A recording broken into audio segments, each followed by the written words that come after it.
আসসালামু আলাইকুম, সাকিব এগ্রোর পক্ষ থেকে সবাইকে জানাই স্বাগতম। আজকে আলোচনা করব অধিক গণতে মাগুর মাছ চাষ, অর্থাৎ দেশি যে মাগুরটা আছে সেই দেশি মাগুরটা অধিক গণতে চাষ করব। নর্মাল যে ঘনত্বটা হয়, নর্মাল যে আদর্শ ঘনত্ব হয় তার সাথে অধিক গণতে চাষ করব। যে অধিক গণতে চাষ করতে গেলে আপনাকে কী করতে হবে? অবশ্যই এয়ারোটর ব্যবহার করতে হবে। 2 নম্বর যে জিনিসটা করতে হবে, অবশ্যই এখানে মোলাসিস এবং কি প্রোবায়োটিকের ব্যবহার করতে হবে। তারপর যে জিনিসটা করতে হবে, অবশ্যই মাসিক পরিচর্যাগুলো ভালোভাবে করতে হবে। ডিটেল ইনশাআল্লাহ ভিডিওতে আলোচনা করার চেষ্টা করবো। তো চলুন শুরু করা যাক।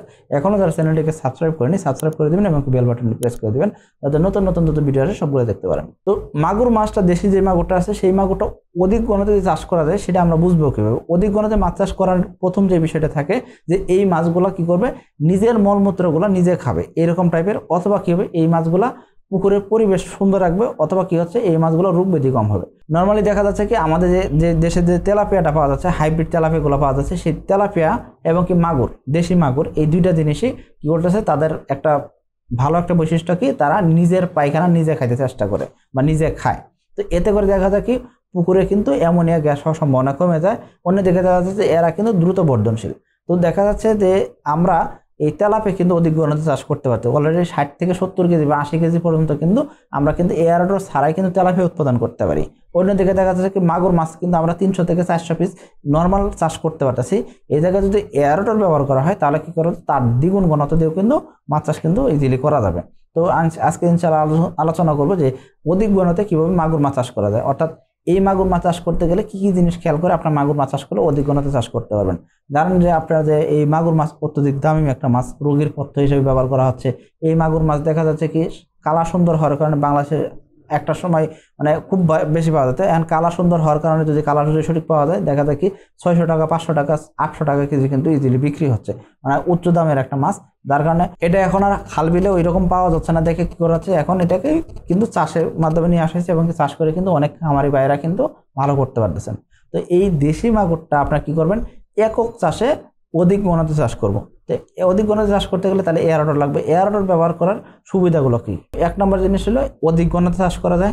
2 নম্বর হলো কি যে এই এয়ারোটর ব্যবহার করার কারণে মাছ কি করবে না, এক জায়গায় থাকবে না, মুভমেন্ট করবে, মাছগুলো এক জায়গা থেকে আরেক জায়গায় দৌড়াদৌড়ি করবে। যার কারণে দেখা যাবে কি তাদের একটা ব্যায়াম হয়ে গেল। ব্যায়াম হওয়ার কারণে দেখা যাবে কি তাদের খাবারের প্রতি চাহিদা বাড়বে এবং কি তারা কিন্তু দ্রুত বড় হবে। এয়ারোটর ব্যবহার করার সুবিধা হলো কি, দেখা যাচ্ছে কি পানির অক্সিজেনটা সাপ্লাইটা সবসময় বেশি রাখতে পারে। এই জন্য দেখা যায় কি মাছের অক্সিজেনের স্বল্পতা হয় না। মাগুর মাছ আমরা জানি নর্মালি দেখা যায় বাতাস থেকে অক্সিজেন নেয়। তো এটা যদি অতিরিক্ত পরিমাণ যদি আরও যদি বাতাসে সাপ্লাই দেওয়া যায়, মানে বাতাসের স্রোত যদি তৈরি করা যায়, পানি যদি স্রোত তৈরি করা যায়, বাতাস যদি বেশি দেওয়া যায়, সেক্ষেত্রে অবশ্যই রেজাল্ট ভালো আসবে। 4 নম্বর যে বিষয়টা হয় সেটা কি, এই যে মাছগুলো আমরা চাষ করি সেই মাছের ভিতর দেখা যায় কি পুকুরে যখন এয়ারোটর ব্যবহার করতেছি তখন দেখা যায় মাছ কোনোভাবে রোগে আক্রান্ত হওয়া বা মাছের কিন্তু রোগে আক্রান্ত হওয়ার চান্সটা কিন্তু অনেকাংশে কমে যায়। তারপর দেখা যাচ্ছে কি এই এয়ারোটর ব্যবহারের পাশাপাশি আমরা যখন কি করতেছি মোলাসেস ব্যবহার করতেছি, তখন দেখা যায় পুকুরে কিন্তু একটা বায়োফ্লক তৈরি হয়েছে। পুকুরে কিন্তু এটা কিন্তু একটা পুকুরের মাছের কিন্তু খাবার তৈরি হচ্ছে, বাড়তি যে খাবার তৈরি হবে, মানে কি পুকুরে যে মাছটা যে মলমূত্র ত্যাগ করছে সেই মলমূত্রটা কি হবে, নতুন করে খাবারে পরিণত হচ্ছে। এই খাবার পরিণত হলে খাবার খরচটা কমে যাচ্ছে। তার মানে প্রোবায়োটিক ব্যবহার করাটা অবশ্যই সুবিধাজনক বা প্রোবায়োটিক ব্যবহার করাটা উচিত।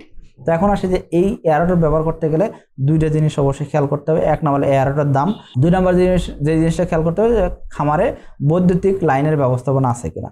তো এখন যদি খামারে যদি বৈদ্যুতিক লাইনের ব্যবস্থা না থাকে সেক্ষেত্রে তো আপনি তো কি করতে পারবেন না, এখানে অধিক গণতে চাষ করতে পারবেন। যদি অনেকের বাড়ির আশেপাশে যদি পুকুর হয় সেক্ষেত্রে কিন্তু বাসা বাড়ির লাইন থেকেও কিন্তু এই ছোটো মোটরগুলো ব্যবহার করে, বেঞ্চুরি এয়ারোটর যেগুলো আছে সেই বেঞ্চুরি এয়ারোটর ব্যবহার করে কিন্তু আপনারা কি করতে পারবেন, এই মানে খামার কিন্তু পরিচালনা করতে পারবেন। বেঞ্চুরি এয়ারোটরগুলো দেখা যায় 250-300 ওয়াটের হয়, যার কারণে দেখা যায় খুব বেশি কারেন্ট টানে না, মাত্র 2000-3000 টাকা কারেন্ট বিল আসে। একদম সারা মাস যদি 24 ঘন্টা চালান, আর আপনি তো সারা মাস 24 ঘন্টা চালাইতে হবে না, এয়ারোটর ব্যবহার করলে আর বিকালবেলা থেকে পরের দিন সকালবেলা পর্যন্ত চালাইলে মোটামুটি 1000 টাকা থেকে 1500 টাকার ভিতরে কারেন্ট বিলে কিন্তু আপনার কিন্তু মাছ উৎপাদন হয়ে যাচ্ছে। তো এয়ারোটর ব্যবহার করলে দেখা যায় সুবিধা কি, মানে অধিক গণতে মাছ চাষ হচ্ছে। এখন একদিকে খরচ বাড়তেছে, এখন হয়তো বলতে পারেন যে ভাই এয়ারোটর কিনতে একটা খরচ আছে, এয়ারোটরের দাম কিন্তু বেশি না, খুব বেশি না। তো একটা বেঞ্চুরি এয়ারোটর কিনতে নিতে পারেন আপনারা।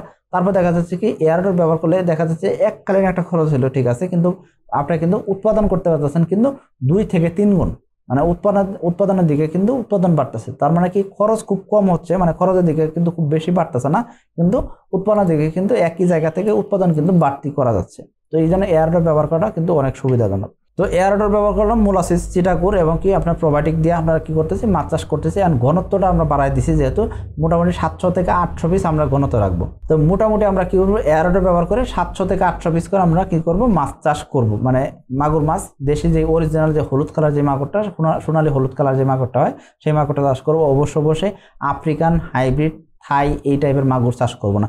এই টাইপের মাগুরগুলো সরকার থেকে নিষিদ্ধ করা আছে, ব্যান করা আছে। এই টাইপের মাগুর চাষ করলে অবশ্যই জেল জরিমানার সম্মুখীন হতে হবে। তো এই জন্য এই মাগুরগুলো চাষ করে থেকে বিরত থাকতে হবে। এখন আসলে যে এই মাগুর চাষ করার সময় আপনাকে কি কি জিনিস খেয়াল করতে হবে, যেহেতু একটু অধিক ঘনত্বে চাষ করতে চান, সেক্ষেত্রে অবশ্যই আপনাকে কি করতে হবে, মাসিক পরিচর্যার ভিতরে চুন, লবণ, জীবাণুনাশক এই 3টে জিনিস অবশ্যই ব্যবহার করব। তাহলে কি কি 3টে জিনিস কেন ব্যবহার করব এবং কি কতটুকু করে ব্যবহার করব। চুন ব্যবহার করলে কি কি সুবিধা পাওয়া যায়, চুন ব্যবহার করলে দেখা যায় পুকুরে ঘোলাটে ভাব দূর হয়, খাদ্য তৈরিতে, প্রাকৃতিক খাদ্য তৈরিতে সহায়তা করে, পুকুরে যে পচনটা হয় সে পচন করতে সহায়তা করে, এবং কি দেখা যাচ্ছে পুকুরের তলদেশে যে খাবারটা থাকে সেই খাবারটা থেকে খাদ্য তৈরি করতে কিন্তু অনেক ভালো একটা সহায়তা করতে হবে। মাছের রোগ ব্যাধি হইতে মানে বাঁচাই রাখে এই চুন ব্যবহার করলে। তো শতাংশে আমরা কি করব, 300 গ্রাম করে চুন ব্যবহার করব। প্রতি মাসে শতাংশে 300 গ্রাম করে চুন আমরা এই জন্য ব্যবহার করবো। 1 2 নম্বর হলো কি লবণ। লবণটা আমরা কি করব, শতাংশে 250 থেকে 300 গ্রাম লবণ ব্যবহার করব।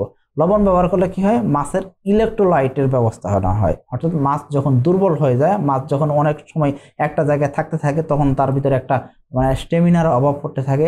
অথবা দেখা যাচ্ছে কি আমরা যখন কি করি, যে স্যালাইন খাই, কোনো কারণে আমরা একটু টায়ার্ড হয়ে গেছি, তখন যখন স্যালাইন খেলে কি হয়, আমাদের শরীরের ভিতরে ইনস্ট্যান্ট একটা এনার্জি আসে। সেরকম একটা ব্যবস্থাপনা হবে কি মাছের জন্য, ইলেকট্রোলাইটের একটা ব্যবস্থাপনা হচ্ছে। 2 নম্বর যে বিষয়টা হয়, যে লবণ ব্যবহার করলে দেখা যায় মাছের অনেক ধরনের রোগ ব্যাধি থেকে রক্ষা হয়। বিভিন্ন ধরনের ছত্রাক, ভাইরাস, ব্যাকটেরিয়া এই জাতীয় জিনিস আপনার পুকুরে জন্মাইতে পারবে না।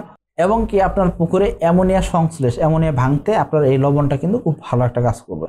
তো এই লবণের উপস্থিতিতে বিভিন্ন ধরনের বিক্রিয়া হওয়ার মাধ্যমে দেখা যায় কি পুকুরে কিন্তু গ্যাস হতে পারে না। এই জন্য আমি বলবো যে পুকুরে চুন এবং লবণটা ব্যবহার করা অবশ্যই জরুরি।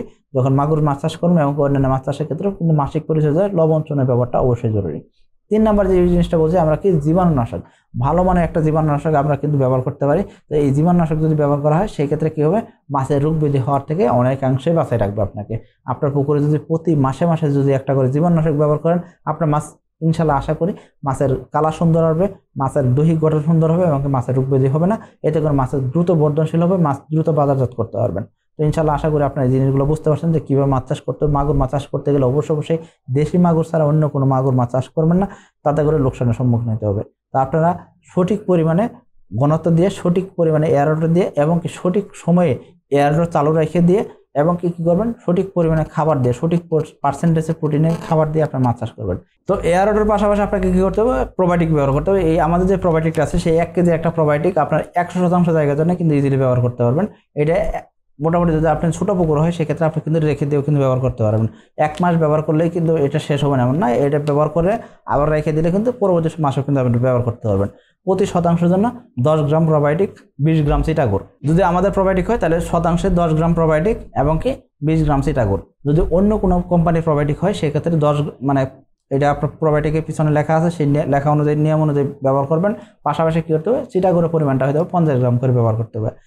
এই জিনিসটা অবশ্যই খেয়াল করে আপনাকে কী করতে হবে, প্রোবায়োটিকটা সঠিক পরিমাণে ব্যবহার করে আপনার মাছ চাষ করতে হবে। তো ইনশাআল্লাহ আশা করি বুঝতে পারছি যে প্রোবায়োটিক ব্যবহার করে এবং কি এয়ারোডর ব্যবহার করে অধিক ঘনত্বে কিন্তু মাগুর মাছ চাষ করা যায়, এবং মাগুর মাছ চাষ করে কিন্তু অনেক খামার আছেন যারা কী করতেন, খুব ভালো করতে পারতেছেন। তো ইনশাআল্লাহ আপনারা মাগুর মাছ চাষ করার সময় অবশ্যই খেয়াল করে ভালো মানের পোনা নিয়ে আপনার মাছ চাষ করবেন এবং কি সঠিক পরিচর্যা আপনার রেগুলার করে যাবেন। আশা করি এতে করে ভালো রেজাল্ট করতে পারবেন। ভালো থাকবেন, সুস্থ থাকবেন। আসসালামু আলাইকুম।